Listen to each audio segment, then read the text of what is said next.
Hi students, welcome back to today's class. Now we are going to see looping constructs. Okay, so in the previous video we have seen conditional constructs. Next one is looping constructs.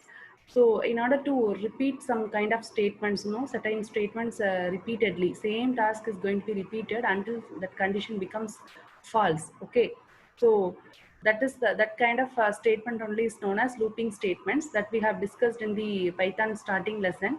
Okay, so we know that the computers are often used to automate the repetitive tasks. So repetitive tasks are going to be done automatically with the help of the computers. One of the advantage of using computer is to repeatedly perform an identical task. That is same task, similar task is going to be performed repeatedly with the help of the computer. It is done without making any mistake because the computer is doing this job without making any mistake. Okay, that is the advantage of performing some task repeatedly. Okay, so loops are used to repeatedly execute the same code in a program. So for that, which is useful in programming, loops, okay, looping constructs are used to repeatedly execute the same code in a program. So Python is going to provide two types of looping construct. One is while statement, another one is for statement. So we will see while statements. Its syntax is while condition after colon. Okay, condition is Boolean expression returning true or false. So this condition is will return either true answer or false answer. So after checking the condition is true, this block will get executed. Block 1 will get executed. Else, condition becomes false in while. So else part, that is block 2 is getting executed. So this is the optional part of while. If you want, you can give. Otherwise, only this while condition and this block of statements are enough. Compulsorily, we need to give this first two one. Okay, we can see that while looks like if statement. The statement with the keyword while followed by Boolean condition followed by colon. So what follows next is block of statement. So while condition, while keyword after we have the condition followed by colon, and after which we have the statement block 1. Okay. So the statement in block 1 keeps on executing till the condition in while remains true. So when until the condition remains true, then this statement block 1 keep on executing. Once the condition becomes false, when this condition becomes false, and if the else class is returned in while, then else class, that is statement block 2, will get executed. So while loop may not execute even once. This while loop, when it will not execute for even one time also, when the condition is false, it will never go to the statement block 1. So this you need to remember clearly. While loop may not execute even once, that is even one time also it will never execute if the condition, that is if when while condition is evaluating to false. Okay, so initially as the condition is tested before entering the loop, because here in while condition is tested first. Based on the condition only we are going into the block and we are executing the block 1 statements.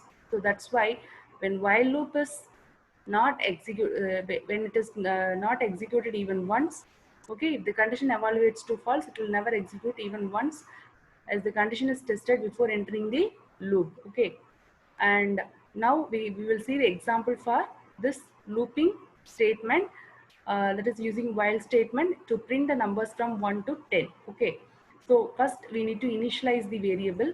So let us see the comparison of while loop and for loop. At the end it is given. Let us see the table first. Properly the syntax is given here. See here, equivalence of two looping construct. That is, first while loop, I should be assigned with loop control variable. This I is known as what?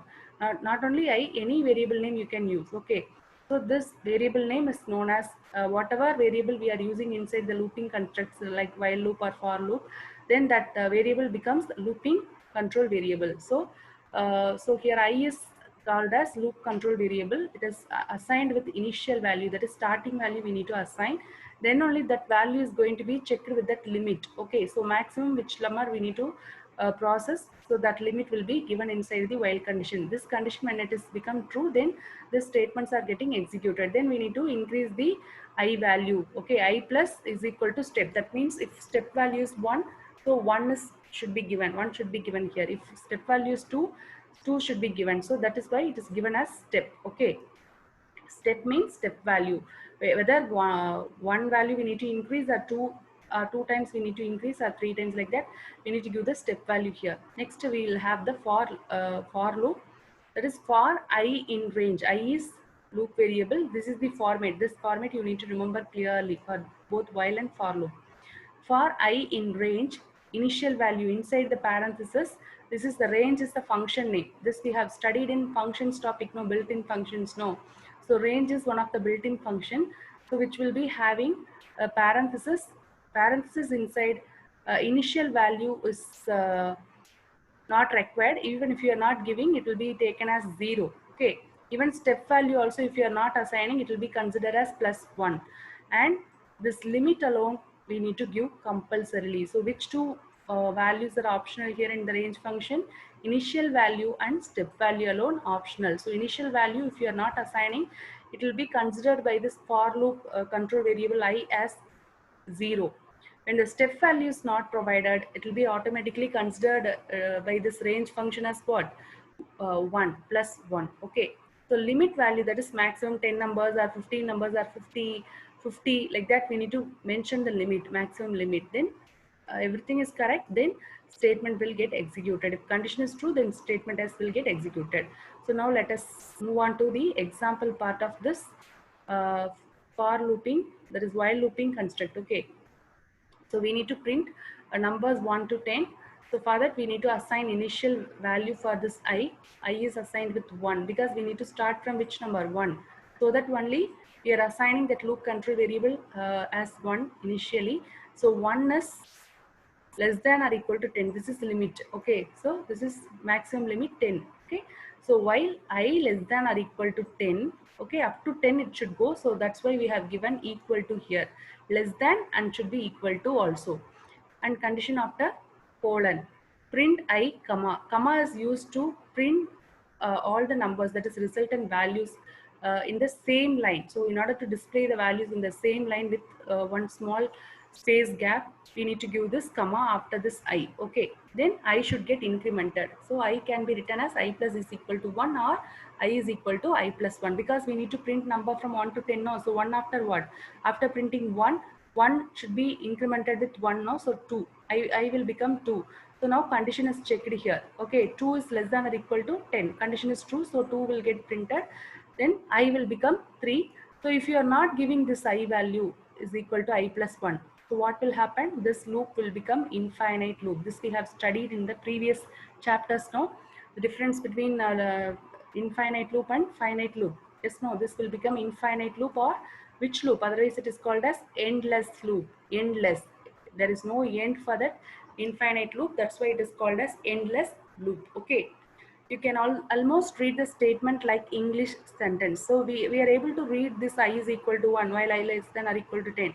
So how we are reading this? This statements can be read like English sentence only. That's why it is known as high level programming language. So high level language, programming language are all written with the help of the English sentences only. Okay. So the first statement initialized the variable, that is controlling loop variable is initialized with 1, and then while evaluates the condition, it is evaluating the condition, it is checking the condition which is true. So the block of statements written next will get executed, that is print I will get executed, and I plus 1 also will be incremented. So last statement in the block ensures that with every execution of loop, okay, loop control variable moves nearer to the termination point. So now it is moving on to whenever I is incremented by 1, this is indicating that it is nearing, moving near to the stop point or termination point. If this is not happened, then the loop will keep on executing infinitely. So if this is not happening, if you are not returning this I is equal to I plus 1 in the while statement, what will happen? Either increment or decrement of this variable is not written, then that loop will become an infinite loop. So upon 1 only will get printed instead of 1 to 10. Okay. So as soon as I becomes 11, conditional while will evaluate to false, will give the answer as false. And this will terminate the loop. This will stop the loop. So result produced by the loop will be 1, 2, 3, 4, 5, 6, 7, 8, 9, 10 in the same line. So how we are getting these numbers in the same line? As there is a comma after print I. So I after comma we have given in that looping statement. All the values are so that all the values will be printed in the same line. Okay. So here every small tips you need to remember. Then only while writing big size programs, you can able to include these tip related information wherever it is possible to include. You can include it. Okay. So the usage of comma you understood. Yes, no in print statement. So the line, the answers whatever we are printing continuously, that will be getting printed in the same line itself. For that purpose only comma is given. So like that, semicolon also there is one use for semicolon. So that also you need to check it. Okay. So while I is equal to 1, next example, okay, with the help of else statement. So in the previous one, else statement we didn't use.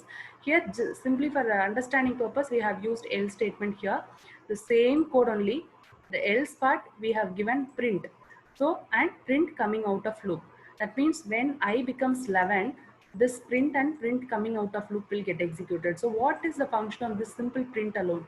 It will bring print control to the next printing line. So cursor will be here only after printing the output. So it will bring that control to next printing line. So the cursor will come to next line. So for that purpose this print is used. So after this, coming out of loop will get printed after when I becomes 11. Understood? So next one is nested loops. A block of statements belonging to while can have another while statement also. Okay, that is why, that is a while can contain another while. So let us see example for that.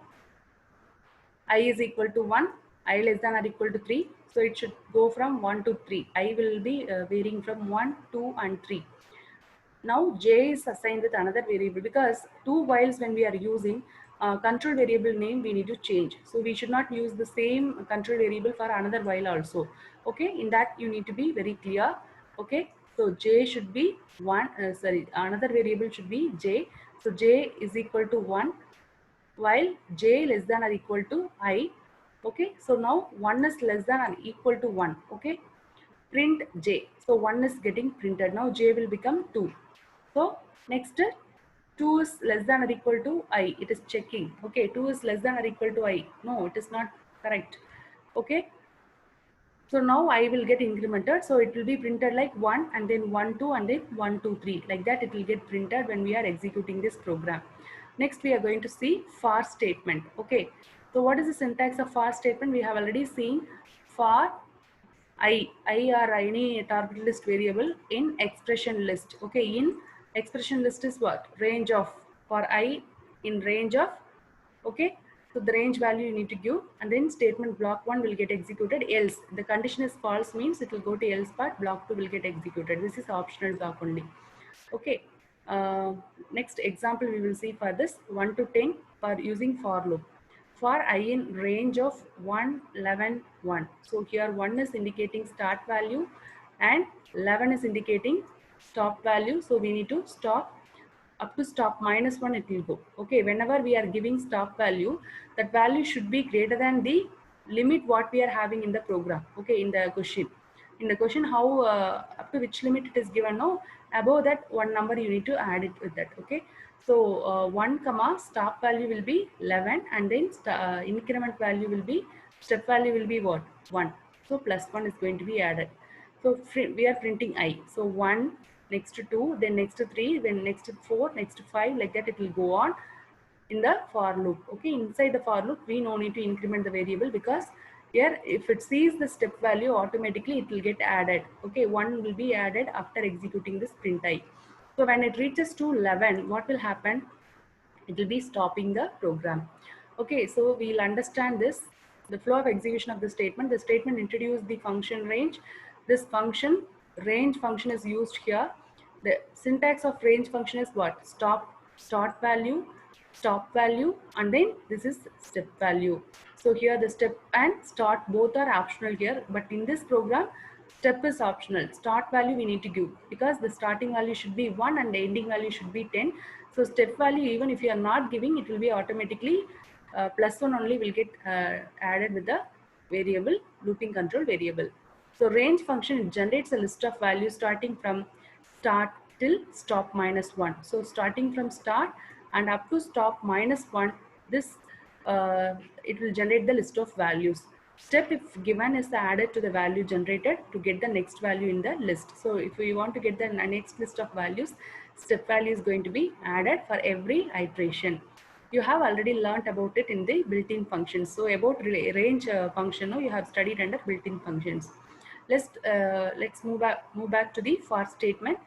I is the variable which keeps on getting the value generated by range function, and the block of statements are worked on for each value of I. So for every value of I, that block of statement is going to be executed. That is print I is going to be printed, and as the last value is assigned to I, the loop block is executed last time, and the control is returned to the next statement. So if else is specified in for statement, the next statement executed will be else only. So now we can easily understand the result of for statement.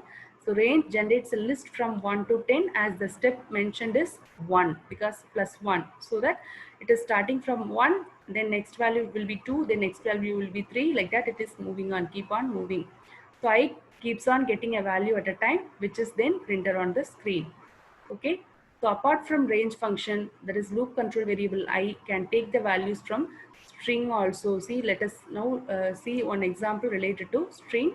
This loop control variable will take the string also, list also, dictionary also. Okay, so now we are going to see for example string. Okay, how this loop control variable is taking a string value. So here string value, that is Python, is enclosed in the parenthesis, in a phrase, in single quotes. Okay, for letter is the looping variable. So letter in Python, print current letter comma letter. So what will be the first letter?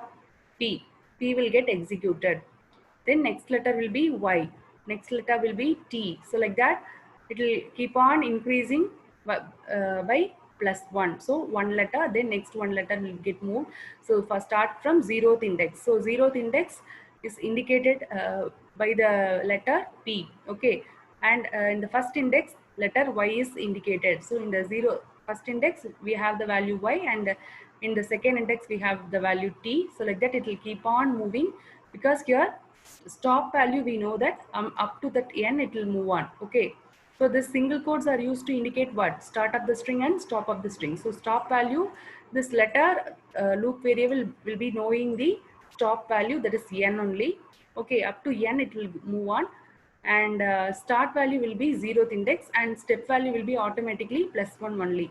So 0 after plus 1, next 1 after 2. So 0, 1, 2, 3, 4, 5, like that. Strings are going to be assigned with index values, that is every character in the string. So P will be assigned with 0th index. Y will be assigned with first index. T will be assigned with second index. So like that it will be moving on. Okay, so after printing this current letter, first letter will be P, then Y. Here we didn't give comma, so you can notice that continuously in single line it is not getting printed. So if you are not giving comma here, every iteration is printing one after other. So P, Y, T, H, O, N, it will get printed up to N, it will go on. Else print coming out of the loop. So when it is reaching this last value, letter, so it will print coming out of loop. So we got the answer. So a for statement can contain another for statement or while statement. So within on for looping we can use another while loop also. Within while loop we can use another while loop, or for inside for. Everything is going to be considered as what? Nested loop only. So we know that such statements forms a nested loop. So let us see nested loop also. So print a table starting from 1 to specified number. So here two tables we are going to print. So first table and second table. Okay. So for I in range 1 comma n plus 1. N plus 1 here is 3. So up to 2 it will go. We know that stop value if we are giving as 3. So what is the up to which number it will go? Up to 2 only it will go, no? Okay. Then j is equal to 1. Print table to I will be initially 1. So table to 1 is as follows. J is equal to 6. That is j less than 6. Up to 5 it will get printed. I star j equal to I star j. That means I value will be what? 1 star, and j is initially 1 only. So 1 star 1 will give 1. So j will get incremented. Then 1 star 2. For first table we are printing now 1 star 2, 2, 1 star 3, 3, 4, 5. Then second table also. So because outer loop we have I value as now I will get incremented. After printing, I will get incremented. So automatically what will happen? Okay. See, even if you are not getting step value, see in for loop we didn't give step value, so automatically I is getting incremented. If it is while loop, we need to write I is equal to I plus 1. This is for loop, so automatically it will get incremented. Okay, so now I will become 2. So for the second table, we are going to generate this while condition. J is, that is 1 is less than 6. So 1 star 2 is 2. 1 star J will be what? Sorry, I will be 2. 2 star 1, 2 star 2, 2 star 3, like that it will go on. 2 star 1, 2 star 2, like that it will get printed. Okay, so 2 tables are printed here with the help of for while loop inside the another for loop. Okay. Next, we will see another example related to for loop inside another while loop. So this is printing the answer from 1, 2, 3, 4, 5, then 1, 2, 3, 4, 1, 2, 3, 1, 2, and then 1, like that it is getting printed. Previously, we have checked this comparison of while and for loop statement. Syntax we have seen. Next, last two statements are break statements and continue statements. What is the purpose of this break statement and continue statement? We will see here. So break statement can be used to unconditionally jump out of the loop. That is, if you want to come out of the program immediately, so you can do break statement after checking some condition. Okay, so unconditionally it will jump out of the loop. It terminates the execution of the loop. So execution of the loop itself will get stopped. Okay, so it will terminate the execution of the loop. So what is the purpose of break statement? If they are asking, so you need to write break statement can be used to unconditionally jump out of the loop. It terminates the execution of the loop. So break can be used in a while loop and for loop also. So break is mostly required when because of some external condition we need to exit from a loop. Now in those cases we can make use of this break statement. So let us see one example for this break statement. For letter in Python. For letter in Python. That means this letter is a variable which is holding which is pointing now to string value. Okay, so if when letter is equivalent to h, so that is when it is reaching h, what will happen? It will immediately, it should terminate and it should print the letters. Okay, so that's this is like the program is written. So let us see the output. So pyt is getting printed. Then when it sees h, it is immediately breaking. So first it is checking letter, that is start value. P is not equal to h, it will print letter. When y is not equal to h, it will print letter. When t is not equal to h, it will print letter. So when h is equal to h, it will print what? Break. Okay, it is used to check break statement. So it immediately comes out of the execution. So execution will get terminated here. Next, last statement is continue statement.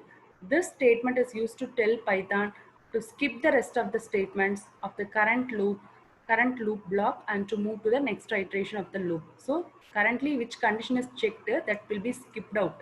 Okay, so it will start executing from the next condition onwards. So next iteration onwards it will start. So which iteration we are checking as a condition, that iteration is going to be skipped, then it will be moving on to next iteration of the loop. Okay, so it will tell the Python to skip the rest of the statements of the current loop block and to move to the next iteration of the loop. Okay, so continue will return back the control to the example loop. So this can also be used with both while and for statement. So this continue statement is also used with while statement and for statement. So here we are, the same program is taken for letter in Python. So letter is equal to h. That is when this string variable, that is string loop control variable, is checking this letter h. So it immediately, what it will do, it will skip this h alone. Remaining letters all, that is p, y, t and o, n will get printed here. Okay. So with this chapter, that is chapter 3, is getting over. So next class we will see some other lesson, some other chapters that is related to unit 4. Okay, so now till now we have seen unit 3. So unit 3 under we have covered all the 3 chapters. Now in the next class we will see unit 4, that is also having 4 chapters in Python. So if we complete that 4 chapters in Python, then all Python chapters will get over. Okay, so if we are going for unit 4 under we have 4 chapters. Okay, so that will be little difficult, it will not be easy like what we have discussed till now. So if you understood every individual topic clearly, you can able to do the programming on your own. So next week probably you will be having test on completed chapters. I'll say which 2 chapters you need to study. So you need to compulsorily go through all the previous videos also, and whatever video today I am sending now, those videos are also you need to watch. That is chapter 3 and chapter 2. In unit 3, you need to study thoroughly for the next week test. So today afternoon also you will be having test on the covered topics. Okay, so I'll give some 1 mark questions or some programming related questions I may give. So you need to be ready for the afternoon test. Thank you, students.